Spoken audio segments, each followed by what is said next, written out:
अब तक आप अपने लिए एक शानदार सेटअप की इमेजिनेशन और इंस्टॉलेशन तक का सफर हमारे साथ कर चुके हैं। इस एपिसोड में हम आपको बिजनेस से जुड़े कुछ इफ एंड बट्स के साथ साथ कुछ जमीनी हकीकत से रूबरू करवाएंगे, जो आपको ये समझने में मदद करेगी कि सक्सेस और फेलियर के बीच का डिफरेंस आखिर क्या है। कुछ फैक्टर्स हैं जो हमेशा बिजनेस को अफेक्ट करते हैं, कुछ फैक्ट्स हैं जिन्हें कभी भी नकारा नहीं जा सकता। जरूरी नहीं कि बिजनेस में हमेशा सफलता ही हाथ लगेगी। कई बार स्टार्टअप के दौरान आप इस कदर फेल हो जाते हैं कि आप अपनी रही सही पूंजी भी गवा बैठते हैं। बिजनेस टर्म में इसे रिस्क या आपका फेल हो जाना कहा गया है। इसके उलट अगर आप ठीक ठाक परफॉर्म कर लेते हैं तो इसी को सक्सेस कहा गया है। यहाँ एक बार फिर हम ये बताना जरूरी समझते हैं कि सक्सेस का सही मतलब बहुत सारा पैसा कमाना नहीं है। आइडियल कंडीशन में किसी कंपनी के सक्सेस में सबसे ज्यादा जिस बात को देखा जाता है वो ये है कि कंपनी कितने लोगों को फायदा पहुंचा रही है, कंपनी के साथ जुड़कर कितने लोग अपनी रोजी रोटी चला रहे हैं। एक बार जब कंपनी पॉपुलर हो जाती है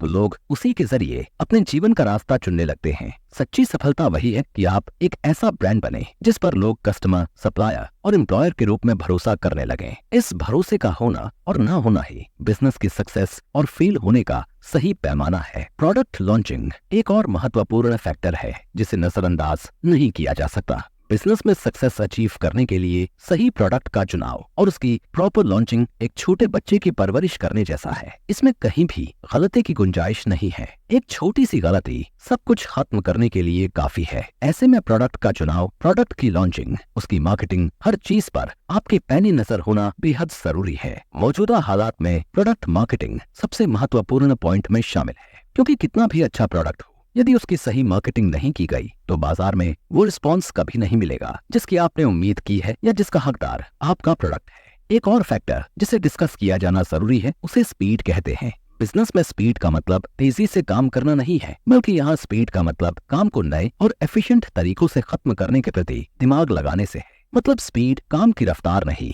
बिजनेस ग्रोथ की रफ्तार है। वैसे स्मार्ट वर्क बिजनेस स्पीड का दूसरा नाम है। हालांकि end of the day speed का मतलब फास्ट काम से ही है। कंपनी पर कस्टमर के साथ साथ अपने से जुड़े हर एक व्यक्ति को ऑन टाइम आउटपुट डिलीवर करने की जिम्मेदारी होती है, जो सही स्पीड के बिना मुमकिन नहीं है। ऐसे में स्पीड से जुड़े फैक्ट को ध्यान में रखना बहुत जरूरी है। स्पीड का सीधा सीधा संबंध वर्किंग कैपेसिटी डेवलपमेंट से है। बिजनेस टर्म में इसे एफिशिएंसी कहते हैं। अगर स्पीड को मेंटेन नहीं किया गया तो एफिशिएंसी मतलब कार्य क्षमता में कमी निश्चित है। स्पीड और एफिशिएंसी मुख्य रूप से मैन पावर और मशीन वर्किंग को लेकर बिजनेस में इन्वॉल्व होती है। स्पीड और एफिशिएंसी जितनी ज्यादा होगी, रिसोर्सेज का ऑप्टिमम यूटिलाइजेशन उतना बेहतर होगा। यहीं से इनपुट और आउटपुट का परसेंटेज अफेक्टेड होता है। बिजनेस वर्किंग में सबसे ज्यादा शिकायत चीजों की कॉम्प्लेक्सिटी को लेकर होती है। कई बार काम करने के तरीके इतने ज्यादा डिफिकल्ट या जटिल होते हैं कि इनका एंड रिजल्ट पर बुरा प्रभाव पड़ता है। टिपिकल वर्किंग कंडीशन में स्पीड और एफिशिएंसी भी प्रभावित होती है। ऐसे में इन तमाम समस्याओं का हल है सिंप्लिसिटी। यहाँ सिंप्लिसिटी से हमारा मतलब चीजों की असमानता से है। कहने का मतलब ये है कि काम करने के तरीके इतने ज्यादा सिंप्लीफाइड और आसान कर दिए जाएं कि टाइम, मैन पावर और अदर रिसोर्सेज बचाए जा सकें, साथ ही डिजायर आउटपुट अचीव किया जा सके।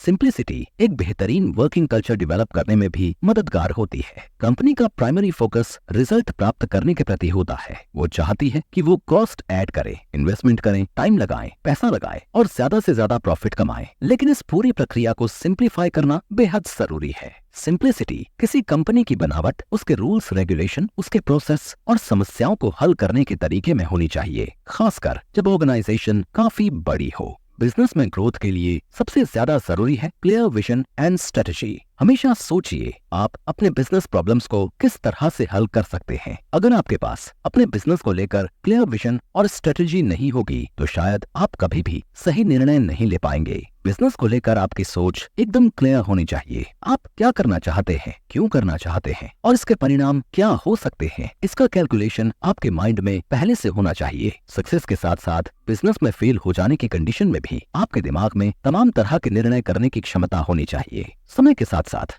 बिजनेस में आने वाले चैलेंजेस के खिलाफ मजबूती से खड़े हों। इसकी काबिलियत आपको खुद में पैदा करनी होगी। आपकी टीम आपके भरोसे है और हर मुश्किल समय में आपको लीड फ्रॉम फ्रंट की भूमिका अदा करनी होगी। खुद को और अपने से जुड़े हर व्यक्ति को मुश्किल से निकालना होगा। सबसे जरूरी बात, खुद पर यकीन करें कि आप कुछ भी कर सकते हैं। आपने जो सोचा है उसे पूरा करने से पहले आप कभी भी पीछे नहीं हटेंगे। मुश्किलें आएंगी, लेकिन मुश्किल आते ही हल होने के लिए है। इसी यकीन के साथ आप अपने मजबूत इरादे लेकर आगे बढ़ेंगे। शुरुआत कीजिए और लगे रहिए पूरी शिद्दत से जब तक अंजाम आपके मन माफिक ना हो। हमें यकीन है कि आप सक्सेसफुल बिजनेसमैन बनने के बारे में ज्यादातर जानकारी आप हासिल कर चुके हैं। अब आप जानते हैं कि किस तरह से स्टार्टअप करें और ऐसा कौन सा फैक्टर है जो आपको शुरू से लेकर आखिर तक ध्यान रखना बेहद जरूरी है। प्रोडक्ट लॉन्चिंग, स्पीड, एफिशिएंसी और सक्सेस और बिजनेस फेल हो जाने के बीच के डिफरेंस को अब आप भली भांति समझ चुके होंगे। आने वाले एपिसोड में हम आपको कुछ और महत्वपूर्ण जानकारियां देंगे जो बिजनेस के लिए जरूरी हैं। साथ ही बिजनेस की कुछ ऐसी टर्म्स के बारे में भी डिस्कशन करेंगे जो आपको जान लेना बेहद जरूरी है।